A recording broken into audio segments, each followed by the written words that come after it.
3, 2, 1. Back here on 104.5 The Zone, live from the NFL Scouting Combine. Titans General Manager Rand Carthon, good enough to join us here on the show. What's going on, Stud? What's up, man? How we living? Hey, man, I would say living a dream, but I hate to hear people say that. So Now, life's why? great. But Life's great. I mean, if this is the dream, what's wrong with saying that? No, but most times you hear it's a little fluff, so life's great. No, but it seems, I mean, that opportunity obviously hasn't been lost on you throughout the course of the process, and I know how much you seem to be enjoying it. How many questions do you think I'm going to ask you that you have already answered 17 different times? All of them. You don't think I got one original question in All me? of them, because we've spoken before. No, I know. Just did the podium. You asked some good questions. I was there. I asked one because I knew I was saving the good stuff for here. Okay. To be honest with you. No, I mean, so far, you've obviously done the Combine several times over, but this is a new role for you. Is there any difference at all between what you're doing now versus what your previous roles were? Oh, yes, this is huge. In my Are you tired of the mics yet? Nah, I'm good. I'll make do. I'll crash at some point. But, no, in my previous role, man, I was an off-the-grid guy. Yeah. I kind of do what I need to do and duck behind, the scenes. Move in silence. And that's kind of my preferred way. I understand the obligations of doing what I got to do now. But, no, man, I was just talking to Jim Miller and those guys. And, I just keep saying, man, the parade's over. It's time to do the work. And that's really all I want to do is, be able to lock in and just get the work done.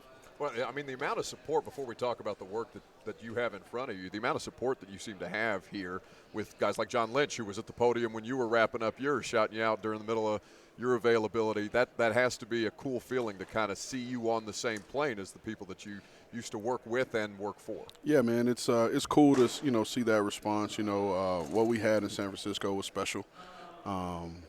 And, I've been in a bunch of other places, Atlanta and the Rams, and just been able to build relationships. And, one thing about me, I'm a relationship guy.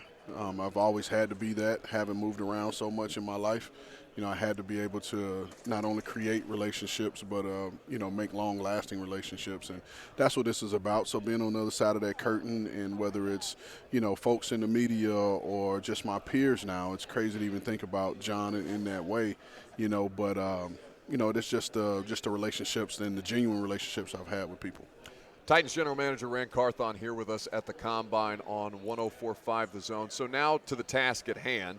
Obviously, this has been underway since you got the job, and you've been hard at work.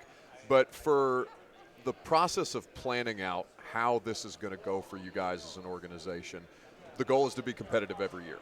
But obviously, there are certain things that have to fall into place that can put you over the edge, or kind of, whether it's an immediate, okay, we look like we're in a good spot heading into this year, or maybe we're a few parts and pieces away, maybe this is going to take another offseason.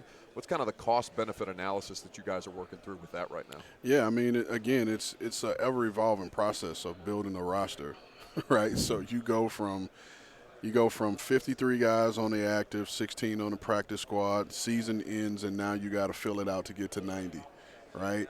And then you got to go back through that number again. And I keep saying it, and you probably keep hearing me say it about it's a puzzle, right? It's a 1,000-piece puzzle, which when you open the box, you know what the end result is supposed to look like. Yeah. And when you open it, you just got to put those pieces in place, and you got to group those pieces in certain spots that all, that in the end are all going to create that picture, that pretty picture that you want to see.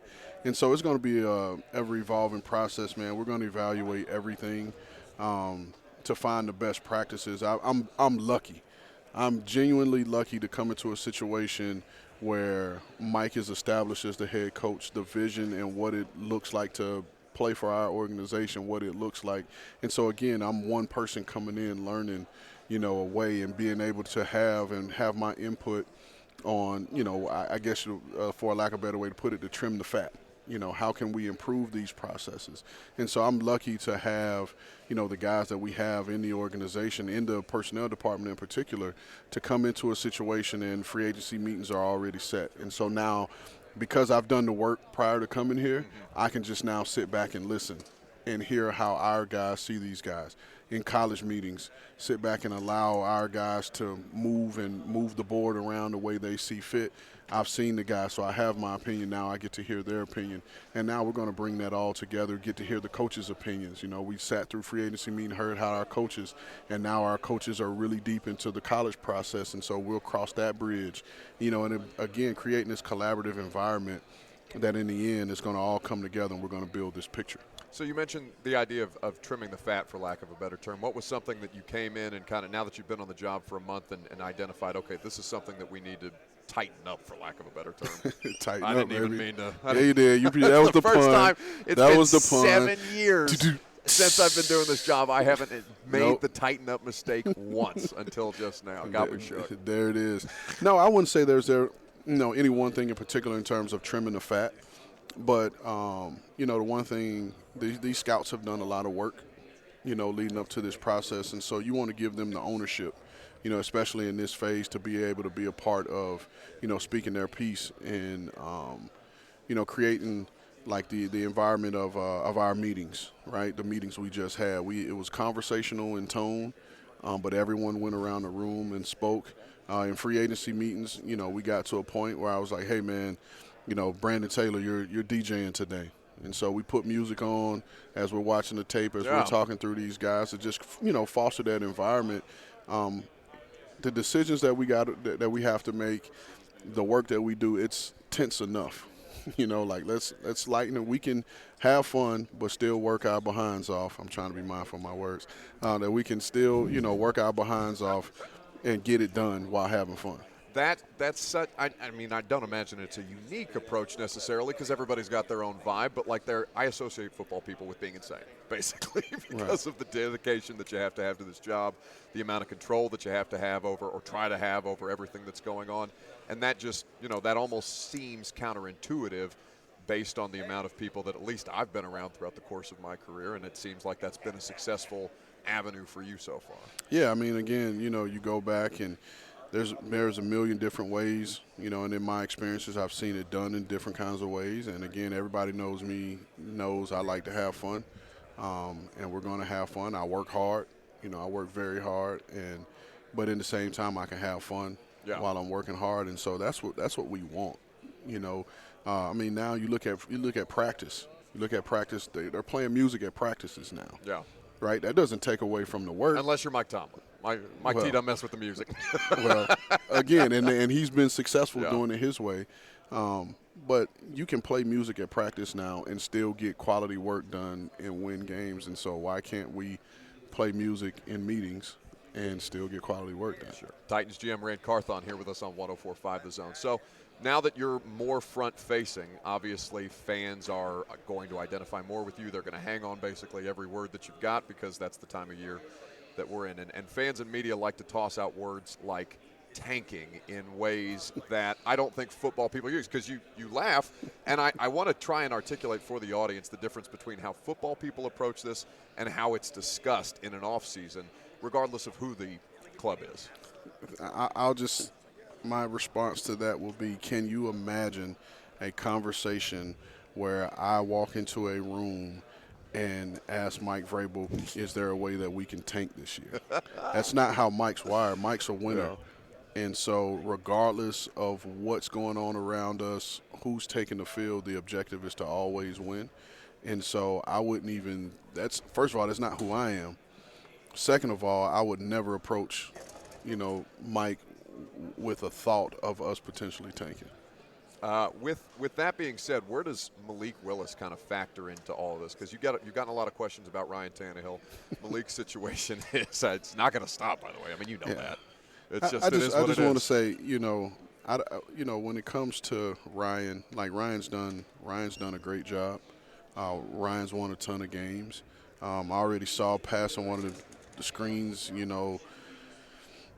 that I said Ryan is a Titan, he's going to be here forever or whatever, the little caption. I mean, Rand, I'm telling you, I have DMs on Instagram right now. Do you think Rand Carthon's comments on Tannehill is a commitment to him for this year as our quarterback? Like that's how the news cycle works. Well, I would just say from a news cycle perspective, whoever said that he wasn't Yeah. going to be here. Mike's never said that. Amy's never said that. No one's ever heard me say that. So I'd like to constantly answer this question around Ryan's status. I personally don't think it's fair to him, and that's why I said that in my press conference. Ryan's under contract. No one from our side has ever said he wasn't going to be here. So that narrative was created outside of our building, and so in my mind, I don't feel there's a need to even answer it. Sure. And because in all fairness, I didn't ask you your contract status. It's a contract year. we could talk. You know what I mean? And so, I want to be mindful and respectful, of Ryan and where he is. And, again, I know this is a tough time for him, maybe a tough time for his family. But Ryan is under contract, and so I don't feel like – I honestly don't care to or don't want to constantly answer questions about Ryan's status and other players on our team status. Like I've said before, like we're not going to negotiate in public. Yeah. We're not going to do that. We're going to keep family business in the family, and when we're ready to make an announcement, we will. And that's how we're going to be.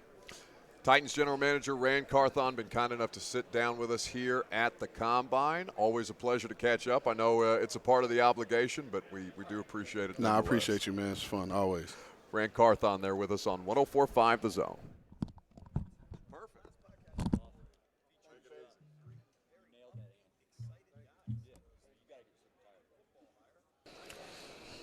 All right, in 3, 2, 1. Back here on 104.5 The Zone, live from 1. And back here.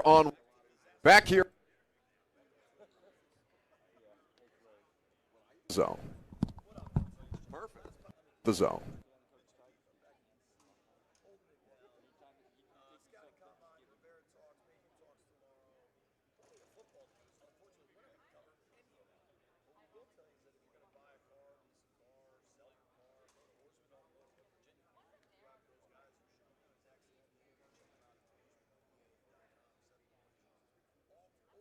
The guys that we have in the – Of a better term, what was something that you came in and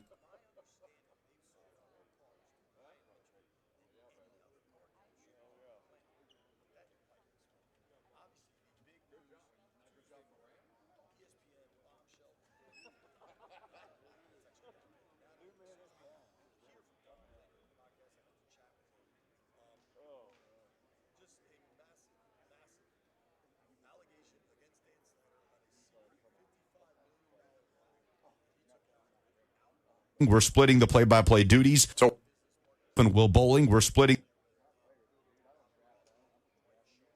Well, I mean. Yeah, really no updates. Again, Who initiates when those conversations will take place with Aaron? yeah, there's been.